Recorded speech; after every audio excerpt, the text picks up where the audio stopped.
পাচ্ছে বাইরে যায় তাদের বেতন কত আর অন্যদের বেতন কত। কারণ আমাদের লোকজন তো স্কিল না, আনস্কিল লোকজন না। এবং আপনার চাকরিতে আপনি যদি স্কিল না হন, আপনি ভালো চাকরিও পাবেন না, আপনার জীবনযাত্রার মানও খুব বেশি উন্নয়ন হবে। যে কারণে আমরা কিন্তু একেবারে স্কুল থেকে শুরু করে, আমরা ভোকেশনাল স্কুল থেকে শুরু করে এডুকেশনের বড় বাজেটটা কিন্তু সেখানেই যাচ্ছে। এই লোকগুলো তো আমাকে দক্ষ কর্মী হিসেবে গড়ে তুলতে হবে। সেটা হচ্ছে একটা দিক, সেটা আমরা করতে যাচ্ছি, যাতে করে দেশের ভিতরে চাকরি পাই, দেশের বাইরেও চাকরি পাই। আপনি যে তাদের যে অবস্থার বিবরণ দিলেন, আমিও আপনার সাথে একমত। সেখান থেকে বের করে আনার জন্য কিন্তু এই প্রচেষ্টা। আর দ্বিতীয় হচ্ছে কি, যেহেতু সেই জায়গায় আমরা এখনো পৌঁছতে পারি নাই, এই জন্য আপনারা লক্ষ্য করবেন এবার সবচেয়ে বড় ইনভেস্টমেন্ট হচ্ছে কিন্তু সোশ্যাল প্রোগ্রামে।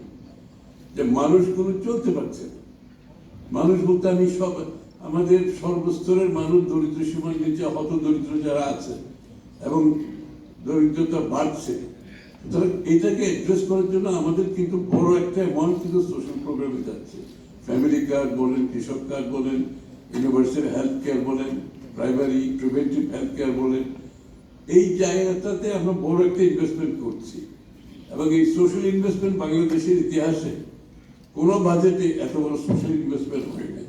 এটা একমাত্র উদ্দেশ্য হচ্ছে যেটা আপনি প্রশ্ন করেন, এই লোকগুলো জীবনযাত্রার মান নেমে গেছে, এদেরকে অ্যাড্রেস করার জন্য এই প্রোগ্রামগুলো করেছি। এট দ্য সেম টাইম এদেরকে আমরা প্রস্তুত করছি আগামী দিনে যাতে তারা একটা ভালো চাকরি করতে পারে, ভালো কর্মসংস্থান হোক, দেশে হোক বিদেশে হোক, সেই জায়গাটা কিন্তু আমরা বিনিয়োগ করছি বড়ভাবে। একটা হচ্ছে সোশ্যাল প্রোগ্রামে, একটা হচ্ছে এই লোকগুলোকে চাকরিতে যাওয়ার জন্য তার আগামী দিনে আয় যাতে বাড়াতে পারে, সেই জায়গায় আমরা বিনিয়োগ করছি। সুতরাং এখানে অনেকগুলো খাত, যেমন আমাদের আরেকটা খাত আছে শিক্ষিত নাগরিকদের কিন্তু বেকারত্ব সবচেয়ে বেশি বাংলাদেশে, সেটা কোনো সময় অ্যাড্রেস করা হয় না। আমরা কিন্তু সেই জায়গাতে আবারও বিনিয়োগ করছি সেখানে, যে আমাদের এমপ্লয়মেন্ট ক্রিয়েট করার জন্য তাহলে আমাদের কি করতে হবে, এবং রিওরিয়েন্টেশনের ব্যাপার আছে, রিস্কিলিং এর ব্যাপার আছে, আপ স্কিলিং এর ব্যাপার আছে। আমাদের বিনিয়োগটা কিন্তু যাচ্ছে সেই জায়গায় এই প্রবলেমটা সলভ করার জন্য।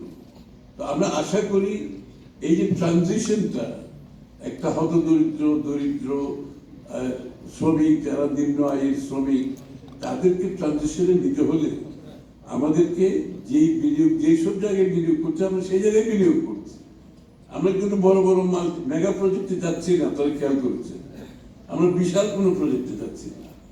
এবং আরো দেখেন ওই যে গ্রামে গঞ্জে যারা একেবারে আমাদের সাধারণ রুরাল বাংলাদেশে সাধারণ এই কৃষক বলেন, কামার কুমার থেকে তাঁতি থেকে শুরু করে এই মানুষগুলো সব সময় আপনার আমাদের অর্থনৈতিক কর্মকাণ্ডের বাইরে ছিল অথবা পেরিফেরিতে ছিল।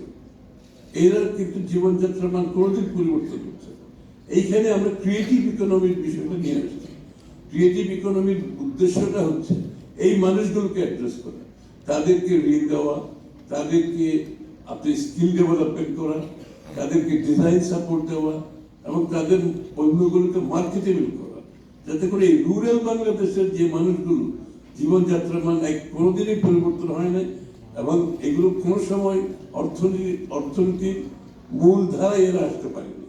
আমরা এদেরকে অর্থনীতির মূল ধারায় আনার জন্য ক্রিয়েটিভ ইকোনমি যেটা করছি, সেখানে সর্বস্তরের মানুষের জন্য প্রোগ্রাম আছে আমাদের। এমনকি থিয়েটার আর্টিস্ট, সিঙ্গার, এদেরও অনেকের অবস্থা খারাপ। তারপরে আমাদের কামার কুমার যারা ওই যে পুরোনো একটা জিনিস বানাচ্ছে, বানিয়ে যাচ্ছে, এটাকে যদি আপগ্রেড করে স্কিলের মাধ্যমে, ডিজাইনিং এর মাধ্যমে 4 গুণ বেশি টাকা হবে। এখন তো মার্কেট তো গ্লোবাল, আপনি অ্যামাজনে মার্কেটিং করতেছেন, ইবেতে করতেছেন, আমরা এই কাজটা করতে চাচ্ছি।